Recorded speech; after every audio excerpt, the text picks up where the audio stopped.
Hey there. We're going to talk about why narcissists are so attracted to and tend to target more empathic people. So, I'm Lise and I am here to help you understand, recover from, and transform your life after narcissism in your life and toxic people around you. So, let's just jump in with this. I mean, it's pretty obvious to most of us that the narcissist tends to be more attracted to and drawn to and basically use empathic people. They tend to want the empaths, as we call it, right? And the more sensitive people and the kinder people in life. Why are they doing this? Because that's like the absolute worst person to be with a narcissistic person, because people who are empathic would thrive in a relationship with other empathic people, right? Like we would just do so much better. But why is it? So Hey, Stanley. So let me know in the comments as we're talking here. If you're watching this later, leave me some comments about it. Why do you think this happens? And what was it for you that you saw? Because what's most important here is for you, in particular, for your life, whoever's watching this, to figure out for yourself what it is about you that leaves you in a vulnerable position or the target, so to speak, so that narcissistic people have a way in to your world. We're all going to have our own little version of this, right? So it's really important for you to understand what it is for you so that you can sort of place boundaries around these things or create some sort of safety for yourself or learn to slow down or whatever it is for yourself. But let's just talk about some of the things right now. So I have a lot written down here. So we're just going to read. Um, so empathic people tend to be people, and this is generalizing, okay? Tend to be people who crave connection, who not only crave connection, but thrive on human connection, on having relationships that have deeper meaning, more connection, closeness, intimacy, so to speak, where there is more to it than the surface stuff, right? And we tend to be people who really crave it coming back toward us. We like the exchange more than like. We kind of need the exchange at least a little bit in our life, right? Where there is something of depth and something of really closeness with other humans. Now, see, a narcissist, especially a covert narcissist, that is just candy to them. In fact, probably more so a covert narcissist, because an overt narcissist would get bored of that real fast because what they're looking for is the more surface thing. So, really, what we're talking about here is the narcissist you don't see right off the bat, the more covert, stealthy narcissist. Why are they so attracted to people who are empathic? So, when you have a strong need, desire, longing for affection and connection and depth and relationship, it leaves you wide open and vulnerable to love bombing.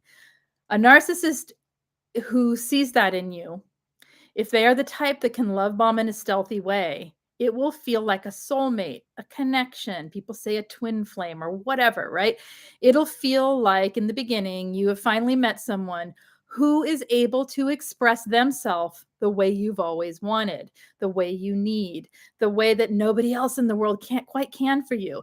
And that is why it's so tricky to see. And that is why we say slow down, get to know someone, go ahead, enjoy the love bombing for a minute, but don't fall into limerence like I talked about in the video last week. And if you do, recognize that's what's happening. You can't fall in love right away. We have to get to know people.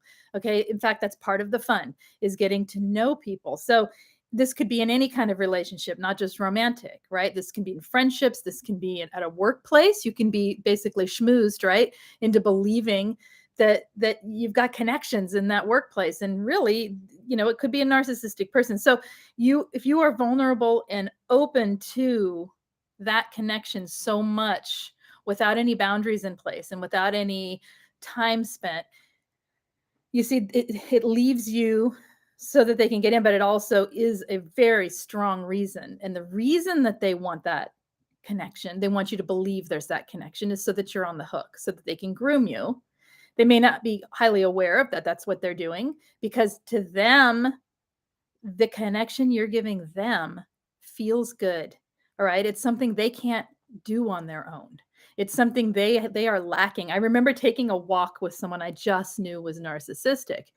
And so I said to them, and I had no intentions of having any further conversations with this person. They were perfectly safe in some regards, but I knew that this was a narcissist, right? And I said, "So, has anyone in your life ever questioned your empathy?" And he said, "Yes, my ex-wife says I'm a narcissist." And I said, "Well, what do you think of that?" And he said, I don't know. I'm not sure. I don't like the way people talk about the word." And I said, okay, it's fair enough. What do you think about it for yourself? And he said, "All I know is walking with you, I want what you have." I said, "What do I have?" And he said, "The ability to connect with the world around you and the connection to other people. Like I watched you talk to, some clerk at a store." And he says, "It was like you two had a moment where it was just nice and connected. And I don't have that. I want that." And I said, "Is that why you're drawn to nicer women, so to speak?" And he said, "Probably." And you see, it was like telling the truth. Empath or mirroring. Well, there's both. Okay. So everybody mirrors. It's a natural human response to mirror. Babies mirror. We mirror everywhere around us. Empaths mirror. They're mirroring back the empathy that they feel from the other person. Does that make sense? Like if you're with someone and you pick up their vibes, so to speak, right? You pick up their energy, you pick up who they are, and you're not aware of that going on, you may begin to mirror back to that person who they are. So I've had the experience, both negative and positive, of this, right? Where I start mirroring really angry and I'm like, oh my gosh, they must feel really angry because I wasn't and I'm not, right? And so if you don't catch it, but see, and we are not mirroring as empathic people to harm others. It's sort of a way humans learn to connect on one level and like become society, right? Become communal together in community. A narcissist uses the mirroring to manipulate. They know that they never liked, I don't know, soccer before. And suddenly they're a soccer fan because you are, and they're mirroring. This is a silly example, but it's a clear one. And they know they don't really care about it, but they're doing it. They're learning everything they can, and they're following your speech and mirroring you back at yourself because they want you to like them. And why do they want you to like them? So that you'll be with them and you'll continue to give them all the stuff we're going to talk about here. Okay. So, yes, it boils down to being authentic regardless. And an authentic narcissist is not an authentic human in the sense that they don't have the personality underneath the mask. Okay. What I've read about narcissists in professional journals, I found an article, I wish I could find it again, where it listed, somebody asked about narcissists and their personality. Do they have a real personality? And these bunches and bunches of therapists and PhDs and whatever we're talking about, no, they have half formed, partial formed personalities that they have gathered from other people, but no true self. So if this is the case, the mirroring is simply just that. It's another mask for them. All right. So another thing that happens with empathic people a lot is there's a lack of clear boundary. We know this if we're here. Okay. Most people who come here and watch these videos would say, yeah, I got to work on the boundaries. In fact, most people in the group coaching find themselves at one time or another throughout their course of time over there with me, questioning their boundaries, questioning how they can change and be more clear, concise, and be able to maintain their boundaries.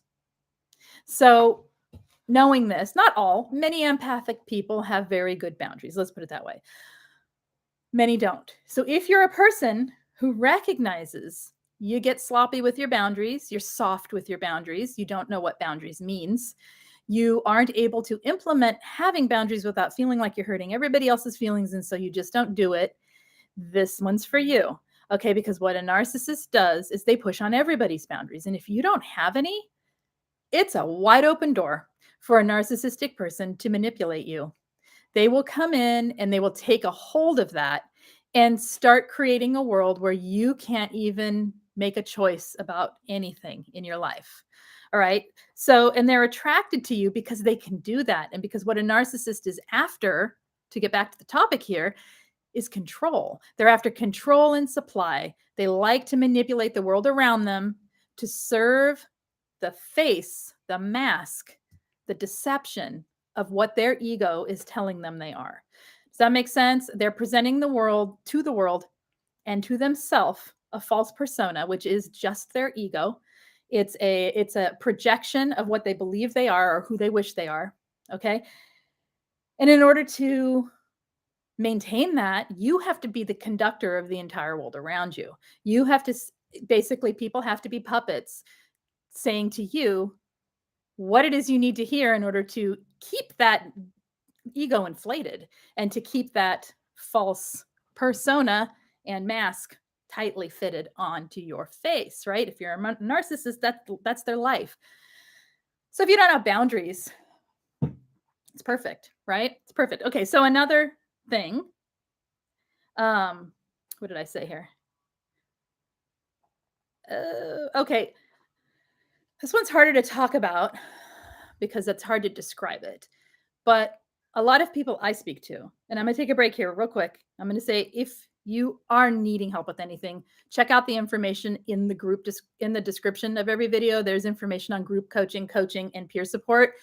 And I'm just going to say that here real quick because you may be seeing a lot of yourself in this video that you would like to make changes for, or like to fortify in your life so that you are not attracting and maintaining relationships with toxic people.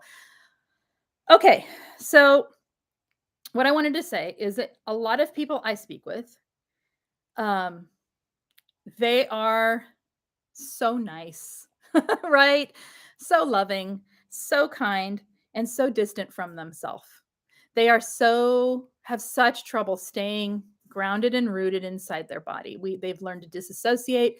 They've learned to, and this is more about like an empathic person who is a trauma survivor as well, perhaps, or someone that has been misunderstood their whole life and has had their empathy used their whole life, whether it's been by toxic people or just because life's kind of brutal like that. So they don't have the tools and the experience of staying grounded inside their body. Does that make sense? Like staying present to themselves while they're talking to other people. They lose themselves in the empathy. They lose themselves in the experience of other people giving to them, or what looks like giving to them. They get lost in the love bombing and because it feels good, right? And because they're not, or it feels so uncomfortable that they just like remove themselves from the building, right? And when you're vacant, guess what gets in? Anything that wants. All right. And a narcissist wants in. They want in your psyche and they want control of your mind. So learning to stay grounded as an empathic person, learning to stay present to yourself, learning to have that presence where you are like a witness in your own life as well as participant. Important. Okay. So another thing is, what do I say? Oh, narcissists see the giving nature of empathic people. They're absolutely aware of how giving you are. They're watching. They're paying attention to the things you're saying. They're in fact maybe mirroring it and saying, "Oh, I do that too. I'm so giving. I'm so wonderful," right? And they want that because it's all about supply. It's control and supply. Control of the world around them to maintain and fortify the mask and the ego, and then supply of the attention that helps to fortify the ego. It's all about the ego. It's all about preserving who they believe they are. So they absolutely see your giving nature. And that's not to say, don't be giving, don't do this, don't do that. It's just to be aware that when people are taking advantage of that nature, or when there's kind of a focus on it, or just knowing that if down the line it feels like you're doing all the giving and they're doing all the taking, something's up. Okay. Empathic people, whether or not they stay slow in relation. So when I say slow down, okay, I'm going to backtrack here. When I say slow down, when you meet people, no matter what the relationship is, or if you're engaging with family members who Might be toxic, might not be. And I say, slow it down. So this is one of the things I mean. Empathic people tend to give to relationships really quickly, like within seconds. I'm not talking about people pleasing. So if this is the meter, that's like way over here. Okay. They tend to give still a little too much listening, too much connection, too much being present for someone else, too much taking the back seat, too much giving the other person the reins, right? Giving the other person the leeway, too much offering help and support, kindness, affection, friendship too fast. And like I said, I'm not even talking about codependency or people pleasing. I'm talking about even more just simply having empathy at a high level and connecting to people. We tend to be people who relate easy to others. And in that relating, we are giving the other person a gift, right, of that relating. And we tend to do it really fast. Okay. Well, a narcissist, see, that's the perfect opening for the love bombing to start in the grooming. Because if they give it back to you, I mean, how many people give it back to you? Not very many, right? Unless you meet someone who's also that way. And then you're like, if you're looking for red flags, you're like, what's the matter with that? All right. But a narcissist will see that quickly giving and they will start quickly taking. Okay. And they love it because that sets the precedent. And it's like it rings the tone of what the relationship will sound like. So, meeting new people, especially if it's dating, don't be giving stuff away for real. You wait till you know someone before you cook them dinner, do their shopping. You know what I mean? I'm not even talking about that kind of thing, but anything. Offer to do favors, drive them places, pick them up. Whatever it is, the things you would do for a friend, wait till they're a friend and see. Okay, see if they stick around for that. If they do and they're still narcissistic, sure, that can happen. But oftentimes, if we look back, we go, oh my gosh, I completely gave to this relationship really fast and lost myself within the first 10 minutes. I was giving. And even people who don't tend to be super people pleasers can do this. Okay.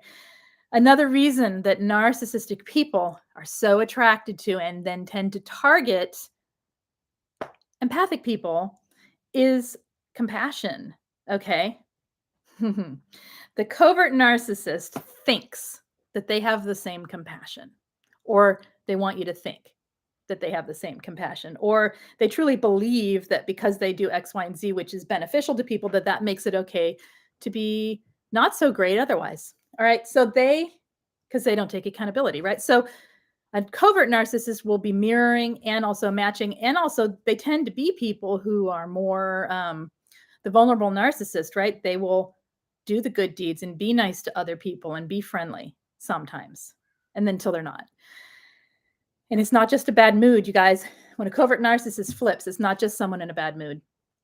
That's what it looks like for a long time. More on covert narcissism on the other videos, but you know what I mean. Okay.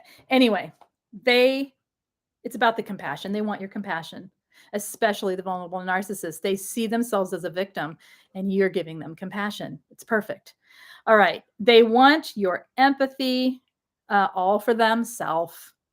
So yeah, that's a major reason they want your empathic nature as their personal like empath genie, right? You'll do everything they want and then they can put you away in the bottle when they're not interested. It's what they do. All right. They what did I say? Oh, they sense your desire to help and heal others. Ooh. As an empathic person, many of us are healers in one way or another in their life, right? They know it. They sense it. They feel it. They use it. Okay? They want it for themselves. A lot of narcissistic people are also survivors of something in their life or have had a lot of hurt or have a lot of even if they're not, because of the lack of accountability, everything that they've ever done in their life, and we all do things, right, that aren't perfect. Everything they've ever done in their life that is toxic, they're pretending they didn't do. They're sticking it way in the back of their mind, and they're presenting the world with the mask of perfection, of the good guy, of this, of that, especially the covert narcissist, right? There's a lot of pain in there that they won't face. There's a lot of shame and self-hatred that a narcissist won't face. That's why it's called a delusion of grandeur, right? It isn't grandeur. It isn't that they are that great. It's a delusion that they are that great. But that's all still in there. And they're expecting you, because you're so healing and giving, to come on in and take their pain and transform it somehow and plant it back to them as something wonderful. So they're using you for that. All right. Empathic people tend to give good focus and attention to others. Just tends to be a superpower. So, of course, the ever-seeking, attention-starved narcissist, that's exactly what they want. They eat it up, right? Empathic people tend to boost up other people's self-esteem. We don't tend to kick people when they're down. We don't tend to knock people down. And we don't tend to badmouth or criticize other people often, okay? We tend to build people up, especially those we care about.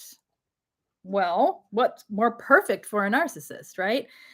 All right, and the last thing I have here is empathic people tend to see the good in others, even to a fault, you guys, even to a fault. We tend to see how people could be. We see people's potential.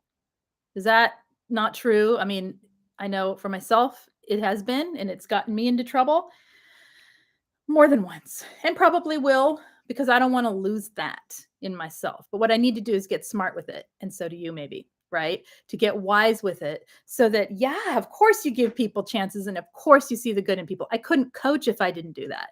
If I did not see people's amazing potential and their beauty and their strengths and all of that for them sometimes, while they're sitting there feeling low self-esteem and horrible because of narcissists in their life, how could I do what I do, right?